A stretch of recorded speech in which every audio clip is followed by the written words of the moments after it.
Okay. Jim Chepoletsky made a nice point at break time. He said, why didn't Stauffer call it a directed thinking reading activity rather than a directed reading thinking activity? And I think that's a nice point, because thinking begins before the reading, and he probably he didn't think about that at the time, kind of thing. Well, I went through the loss with you, and you always decide what stories are you going to use when you're working with a group of really fine educators. And I could use any number of stories. I'm looking for another story now that I can't find, but that's okay. Let me tell you what I would not do with Lost. I would not do a picture walk with Lost. And the reasons for that is I want the children to have the adventure of reading the story.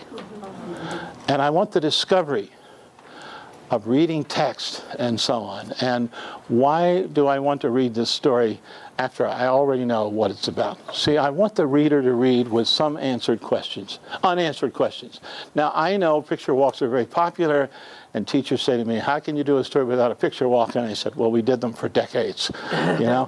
And there are stories where you could do a picture walk. And they're designed for a very specific stage in a child's development to help them negotiate text or navigate through text. But it's for a very short period of time. And the picture walk would just take away the adventure of this story.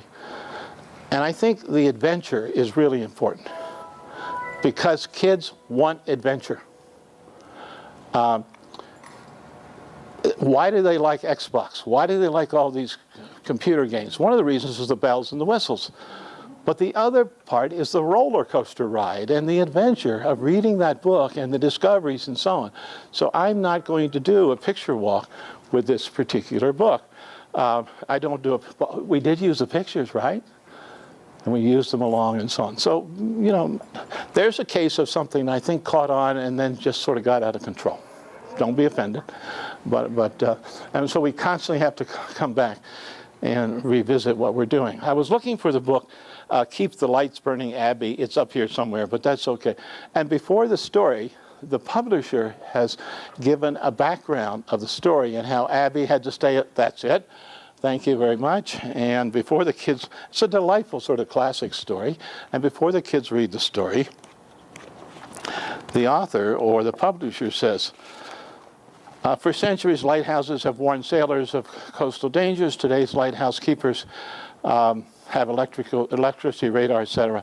Abby Burgess and her family moved to Maniticus Island Rock off the coast of Maine in 1853. Her father became a lighthouse keeper. On January 1856, Captain Burgess went after desperately needed supplies for her family. He left Abby in charge, and they proceed to tell the whole story and 4 weeks of how she had to keep the lights burning without the father. It takes away from the power of the story. And so I think we have to be really careful about those things. And to you doctoral students, I think one of the challenges of our profession is not only moving forward, but look at what other people are doing and sort of say, wait a minute, we need to rethink that. So it's always a rethinking process, you see, that's going on. And don't just sort of follow the crowd. There's to keep it, okay? I want to talk a little bit about intellectual focus here for just a minute. I think there's something called on-text questions and off-text questions, and this is in the book, by the way, Liz. It's in there somewhere. If you're having kids read the story, what's happening in our story? What's going on in our story? What do we know so far? What do you think is going to happen next? And the focus is really on the story, or based on what we know so far. What are the possibilities? They could go to the zoo, they could take the bear home to the mother, they could find a policeman, and so on. Possibilities. The other side is what I call off-text questioning. Has this ever happened to you? This is not a story about the kids in our classroom. This is a story written by a real author. We want to stay on the text. Okay? Now, that's a fair question to ask when? After the story is over. But not while it's, as soon as you say, has this ever happened to you? The kids say, well, one time I was lost in the mall, and we play this game called Can You Top This? Right? And you're trying to get the kids back to the story. So, or, what would you do in this situation? Again, I wouldn't ask that question. After the story's over, I could ask, what would you have done? But during the story, respect the author and respect the literature and so on. Teacher, this actually happened to me one time, and the teacher tells her story about loss, and the kids then want to tell their stories and so on. As you read this, and by the way, manuals do this all the time. As you read this, think about how the author uses cause-effect to tell the story. No, if I tell kids so you think about that, I'm going to distract them and divert them from the story. Do you follow what I'm saying? And there's all kinds of research to support that. As you read, notice how the author uses foreshadowing to make the story more interesting. Okay, no, that's a question that comes after the story. Because if I ask that question, and if the kids really does what the teacher says, they're going to miss the comprehension of the story because they're looking for foreshadowing. Remember the prisoner? Remember the prisoner study, the wrestler study? If you tell kids to look for something and they pay attention and look for it, if they don't look for it, they're not doing what you ask, which is sometimes okay. If they do what you ask, you're diverting them away from the story. So, by the way, there's some dissertations in there too. Okay? Well, let's look at informational text. And you have this on, I gave you the handout, but this is in the book, and this is a second grade example. I know this lesson because I did this lesson, okay? I was sort of the teacher here. And I put kids in groups, and I said, we're going to be reading about the bones in the body, because in this second grade kids class, I won't tell you where it is yet, they were reading about the human anatomy and bones in their science class. And they got together and they talked about what they knew about their bones. And I walked around and chatted with them. They were in working groups and so on. And then I said, let's get together. It took about 5 minutes. And I say, so what do we know about bones in our body? And Charlie says, we talked about how bones break sometimes. And I said, and? And Charlie said, you put it in a cast, you have to wear the cast for a long time. And I began to get a sense that maybe we were going to get into this thing about breaking bones in the cast. And I wanted to sort of redirect the discussion. So I simply asked, so why do you think we need bones? Second graders. And Will said, you have to have bones or you would be like a jellyfish. Now, I'm going to give you 2 scenarios here, and you tell me where I did this story. Keokuk, Iowa, or Federalsburg, Maryland. Where was this story done? Maryland. Why? Jellyfish. See, you wouldn't hear that from an Iowa child, right? But around the Chesapeake Bay, where I live, in the Atlantic Ocean, we have jellyfish, particularly in the summer when it gets really hot and they sting, and you have to put meat tenderizer on them and so on, kind of thing. And Dean says, so kids respond what? Based upon their culture and their environment and so on. You couldn't stand up, you just flop over. And I said, are there different kinds of bones? I asked, rather, are there different kinds of bones? And Charlie said, some are straight and I think some are bent or curved. And then Darren, he begins to ask a question. Good sign. See? Is your skull a bone? And I said, what do you think? Rather than saying, yeah, it is. I said, what do you think? And Darren said, well, it's hard, so maybe it is. And I say, what else? In other words, tell me more. And Sierra says, we have lots of bones. Everybody does. And then on the next page, what do you think the follow-up question is? How many is a lot? When kids say they got a lot of bones, you got a mess of them, you say, how many is a mess? Okay? We think about maybe 20, but some of us think a lot more. We think about 100 bones. And then I say, do we have all of our bones when we're born? Now that looks like it may be coming out of left field, but and Sierra says, ooh, good question. In other words, she knows it's a good question. Okay? And Gabby said, I don't think you would have all of your bones when you're born. There isn't room, and the kids sort of laughing and so on. And the point of the thing is that, okay, I'm a novelty in that classroom, although I spent time in that school, but they were enjoying themselves. They were having a good time learning. What else? We talked about whether your teeth are bones. And I said, what do you think? And Tom says, we think they are, but we're not sure. And Zane said, we think they are. And then I said, what's inside of bones? Anything inside of bones? And Maria says, are they hollow? Some birds have hollow bones. Now what she's doing, she's using what she knows over here to predict about what's over here and so on. And Eddie said, I think there's something inside. I'm not sure, but I think it's important. Let's find out. Now they had raised these questions, and this is what they read, and I'll give you a chance if we want to pass this out, Liz, real quickly. This is the text they read. Let's send it over this way. And 2 here, and Ron. And when you get it, just remember the discussion we've just had. Okay. Got a copy? Oh, you don't have a copy Not yet. All right. Because I just said to these second graders, and there were about 7 in the group, by the way. Let's find out, okay? Now, as you read this, what's happening? The synapses are just firing, aren't they? Oh, yeah, there's the answer to that. Oh, here's the answer to that. Oh, that's something we didn't. You see, you're truly interacting with the text. And you people aren't listening to me. You're not paying attention to a word I've said. You're reading, okay? And you're on the text and you're focused and so on. So anyway, you can read the whole thing while I'm talking if you want. But I had some choices here. I could have said to my kids, here's an article on bones I want you to read and then we'll talk about it. But I didn't start with the text. I started with what's in the heads of, and I certainly didn't originate that. And there's the answer to that question. You have more bones. Why did I ask that question? You have more bones when you're born than when you're adult. How many bones? Oh, it's 206. What's inside of bones?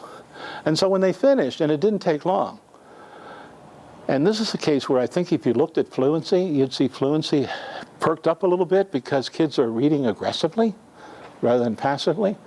This is a post-reading discussion. I said to them, by the way, this is almost verbatim. I said to them, what did we learn? Simple question. What am I saying to the kids? If you read something, you ought to get smarter, right?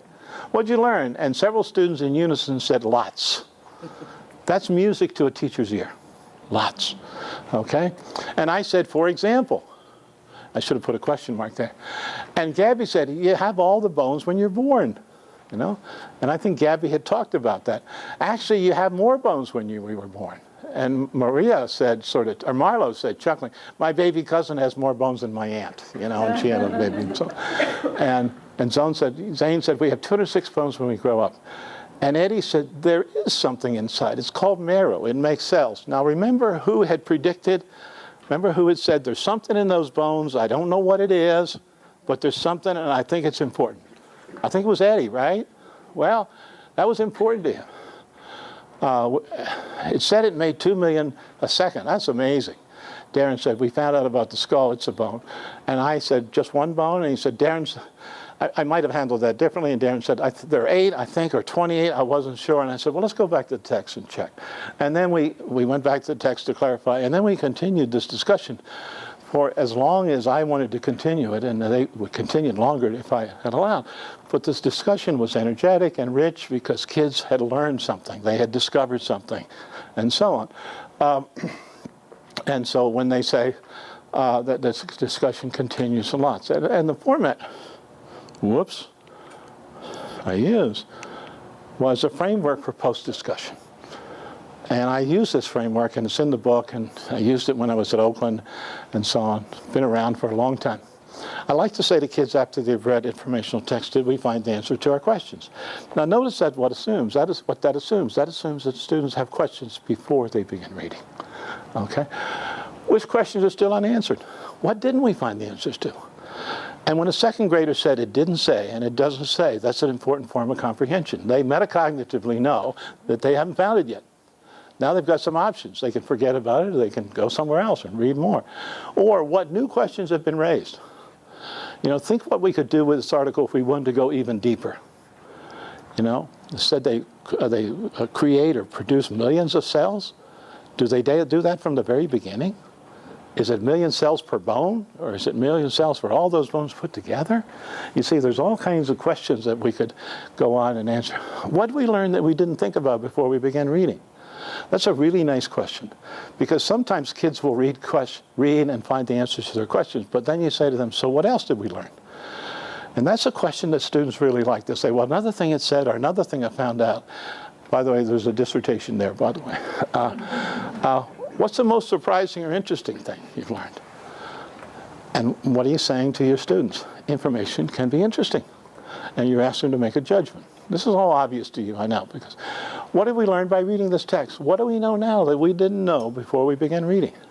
In other words, how much smarter are we now than we were before? Remember when I was talking to David Coleman and I was sort of bashing on him a little bit? Well, if you do this kind of thing, you don't have to worry about text-dependent questions. You see, if you say, here's what I knew before, and this is what I know now, and this difference is because I read, okay, I know that I'm measuring learning. Does that make sense to you, by the way? Another way of doing this is bones in our body. I'm a big fan of anticipation guides. And I've done this as anticipation guides, and all bones are hard. Newborn baby has more bones than a grown-up. Now, what are kids going to say? No way, okay? And they're going to predict on these things and so on. And then we're going to talk about it before they read. I don't want to just do an anticipation guide and then say, let's read. I want to do an anticipation guide and say to the kids, let's talk about, what we just did, okay? Let me stop here for just a minute and talk about football. Okay, and you say, Dorsey, why are you talking about football? Well, one of my favorite coaches, my son went to Michigan State. He writes about Michigan State football, and my wife went to Michigan State. So we're big Spartan fans. Are there any Michigan State people in here? Okay, no offense to you, Ann Arbor, Michigan people. And Mark D'Antonio is a terrific coach.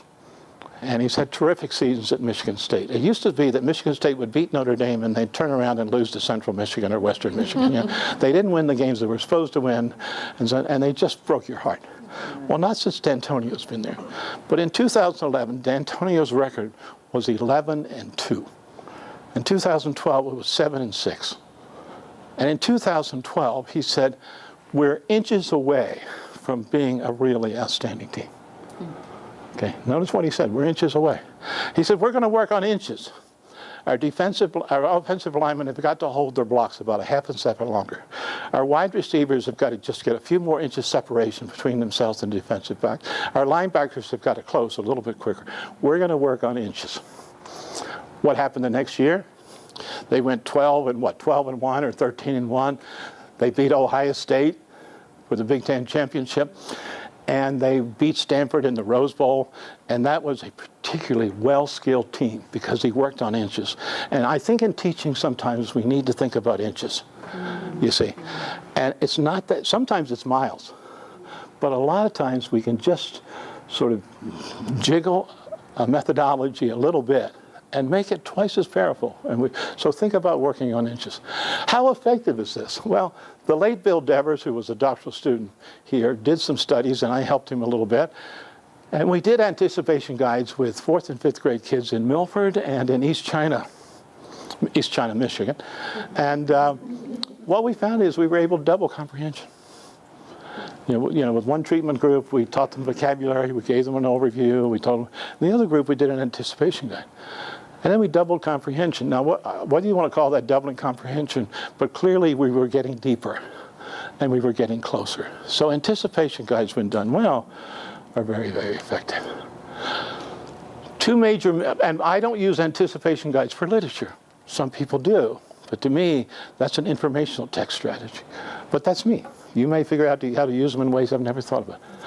And this is a slide I pulled out from a Maryland presentation because this kind of conversation was going on in the state of Maryland.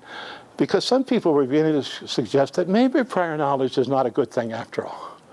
Maybe you should just read what the text said. And I was actually hearing this in the state of Maryland. And I'm saying this represents a misunderstanding of how learners learn and how to address the text-dependent versus prior knowledge issue. Does that make sense to you? Of course, and David Pearson really did a nice job of sort of educating David Coleman on this issue. And he said, David Coleman, you can't read without prior knowledge. You can't construct meaning. So don't look at it as a bad thing. Look at it as a powerful thing that is used. The second thing is we engage in multiple readings for different types of processing. Let me tell you a story.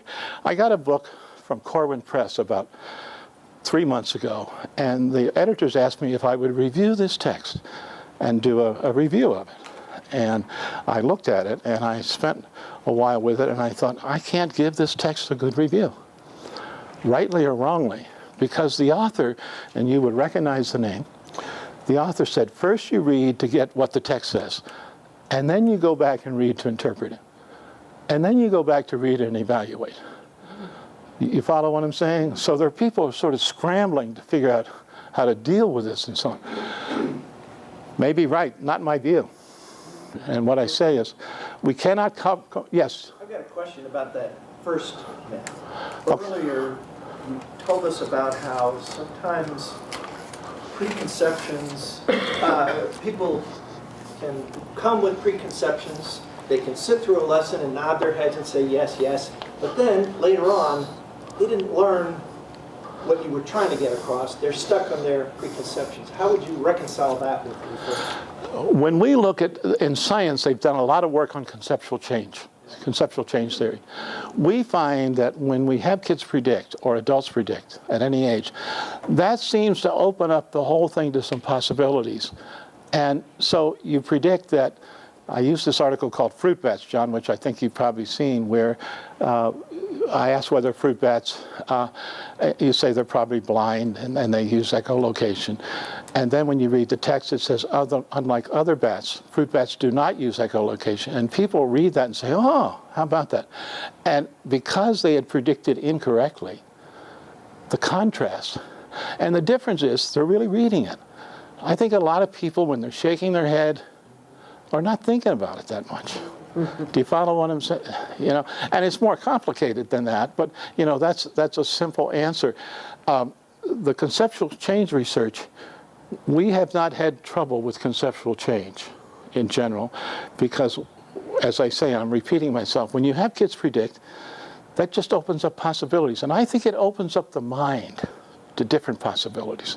So then when something comes across that is different than what you thought it was, you say, oh, how about that? I didn't know that. I didn't know that. And I think it sets up a contrast. Does that make some sense to you? Okay, and that's not a complete answer, but back to the second one, we cannot compartmentalize the behaviors of the mind brain in this manner. We can't just look at something and then go back later and interpret it. We do both. My background is agrarian. I grew up on a farm. They say you can take the boy off the farm, you can't take the farm out of the boy. That's me. I'm still in love with farming and so on. And I ride down the road, and the town I live in, right down the road, we live outside of town about a mile, right outside of town is a huge farm with beautiful cornfields. And I'll ride down the road, and I'll say, that corn looks good, but it's going to need some rain in a couple of days. In other words, I'm interpreting right away. I don't ride down the road to go in town in the morning and say, oh, there's corn. And then the next time, you know, that corn needs rain 2 hours later. You know, I'm interpreting from the very beginning. And I'm saying, if it doesn't get rain soon, but, you know, it's got a good stand there. And see, the mind, I think, starts interpreting as soon as they perceive. Okay? So this idea of saying, and by the way, this book's going to come out. Okay? We'll have some interesting discussions. Okay. Now look at this. Bones are, a lot of you use KWL charts, and I'm very fond of Donna Ogle. She's a wonderful person and so on. And I'm not anti-KWL. But here's a typical KWL. We say to the kids, we're going to do bones in our body. What do you know about bones in the body? And the kids say, we have bones in our body. Bones are hard. They say bones can break. Bones are important. Milk is good for bones. And then you say, what do you want to learn? And the kids say, how many bones do we have? I want to know what makes them hard. Why do bones break? Why are bones important? What else is good for bones? There's not bad questions, but it's sort of flat. What I want to say to the kids, let's talk about this. You say you want to find how many bones in the body. How many bones do you think there's in the body? And as soon as they begin to commit themselves to some possibilities, you raise the stakes.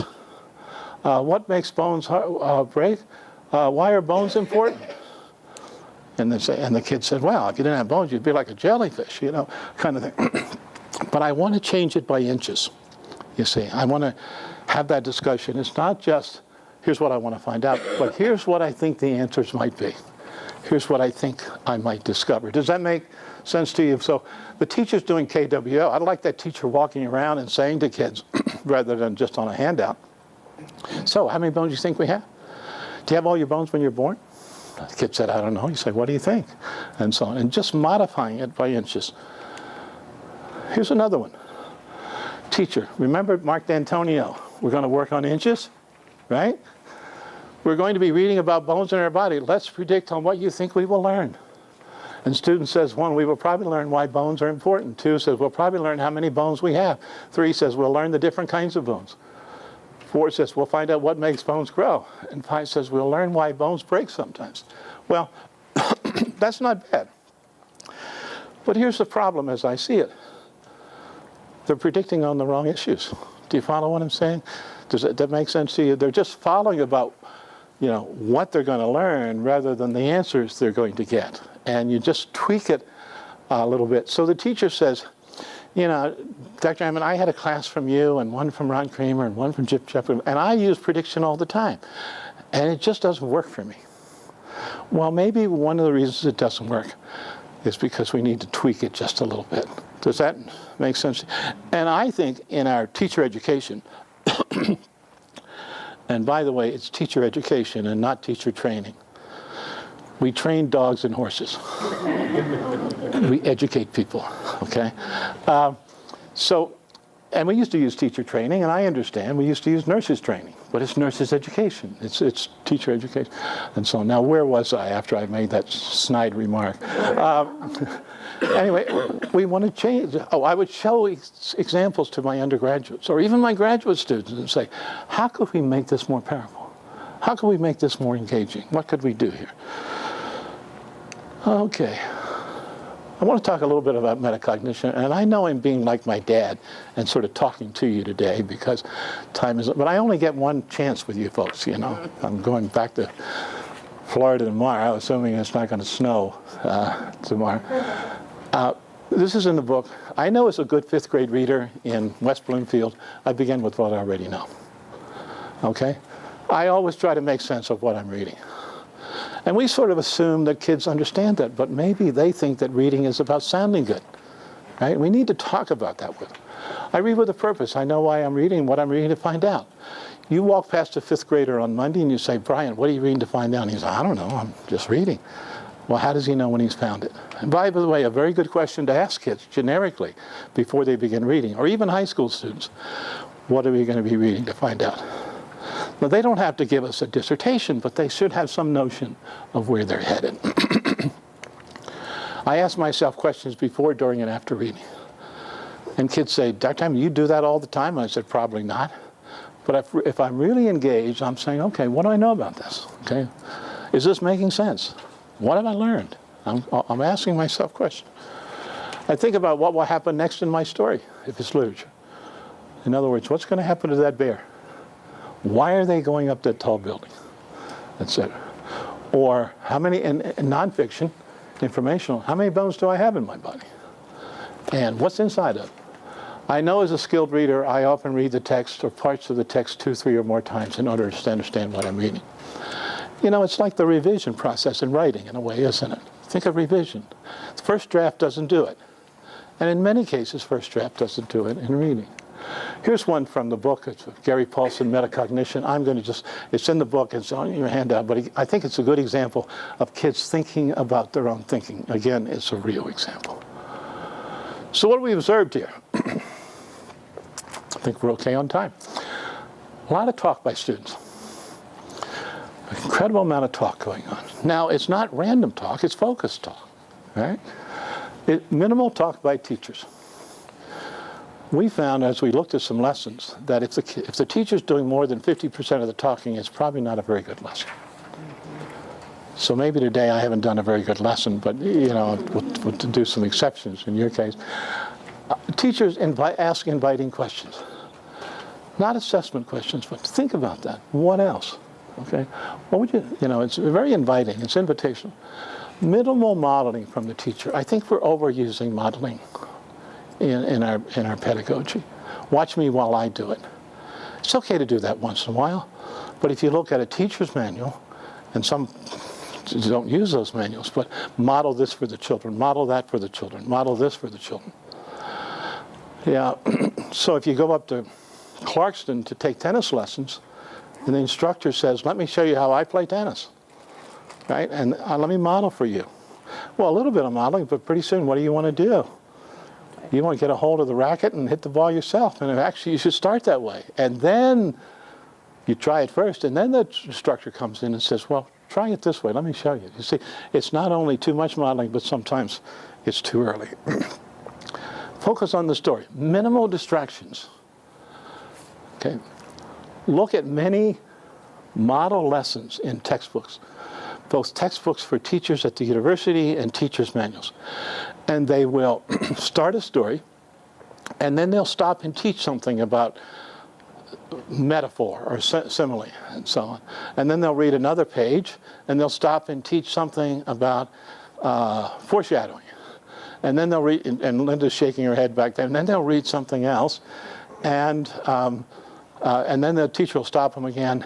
And the poor kids, by the time they finish the story, I'm overstating the case, by the time they finish the story, they don't realize they've read a story, okay? And we are using stories too much to teach skills, you know. Don't be offended by what I'm going to say to you, okay? But I want to write an article called "Let Me Eat My Damn Pie," okay? I don't know about you, but I love apple pie, okay? And I don't eat it very often. It looks like I do, but I don't eat it very often. So I get a really good apple pie, and I've got this slice of pie, okay? And just as I start to bite in, the doorbell rings. So I go to the door, and somebody wants to drop something off, and that's fine. You know, it's warm apple pie. And then I come back and I sit down, and Joan wouldn't do this, but she'd say to me, "Before you eat your pie, would you take the garbage out?" So I take the garbage out to the garbage can, okay? And then, you know, I start back to the story, and my cell phone rings. And I look at it, oh, it's my son. I better take that call, okay? And I keep get interrupted 5 times. By that time, I'm not enjoying the pie. Does that make sense to you? And we have to let kids enjoy the pie. And the pie is the literature, the story, the kinds of things we talk about here. The excessive accessing of preconceptions for expository text. Predictions strategically used. We can over-predict. And sometimes we just pass out the books and say to the kids, enjoy this story. You know, the relatives came or lost. Just read it, and, you know, we're not even going to talk about it unless you want to talk about it, and so on. But sometimes I want to sit down with a group of kids, and I want to guide them and direct them through that story in a social constructive way. An atmosphere of acceptance, reflection, and civility. You know, what do you think about that? You know, talk about that some more. So I know that sounds touchy-feely, but believe me, it's important. Okay, opportunities for deep comprehension. And I think we've done some deep comprehension today, but let me give you a couple examples. A story I used here for years is a story about crocodiles, and some of you remember that story. And we have kids predict, what do you know about crocodiles? And one of the things we have them predict on is how much they weigh and how big they get. And kids predict on them. So after the story, excuse me, you say to the kids, so did you find out about the size? And they said, well, they're usually only 6 to 8 feet, but they have been known to get up to 12 to 15 feet. And then you say to the kids, what about weight? And they say, even college students, undergraduates, will say, it didn't say. But you see, it does say. Because if you go on to paragraph 9, which is about 200 words later, the text says, when the eggs hatch, the baby crocs, each buried under at least a foot of dirt, began peeping loudly. On hearing the sound, the mother scratches with her front legs and jaws to remove the dirt cover. And then she picks up the hatchling, each weighing about 4 ounces, one by one, and gently carries them to the beach. Okay, and then later on it says, paragraph 11, if one remembers that the weight, see there's a lot in between, keep in mind. If one remembers that the weight ratio, thanks to the weight ratio to the adult, the hatchling can be as much as 4,000 to 1.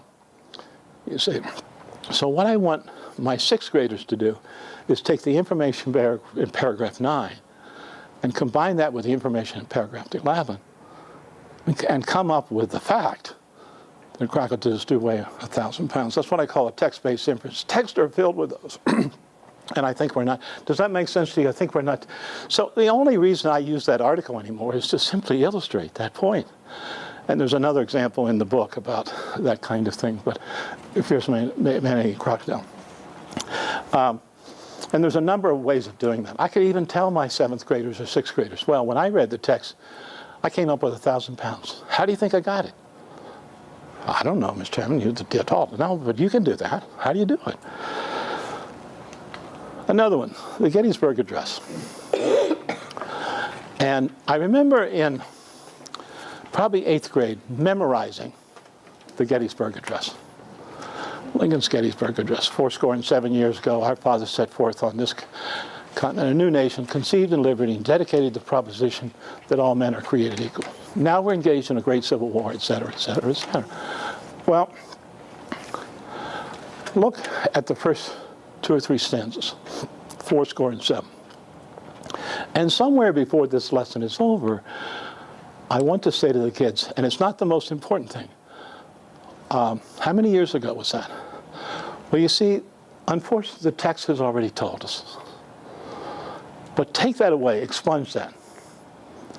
And I would say to my 7th graders, what's 7? Well, they say, you know, it's 7. How many years is that? They say, 7. Well, what is that? Well, what does it say there? Our father set forth on this continent a new nation. Now, this speech was written in 1863, or spoken in 1863. My kids know that from their social studies class. When did this nation start? 1776. Now, let's do a little bit of math. 1860, go ahead and do it. 1863 minus 1776. What do you come up with? Go ahead, do it.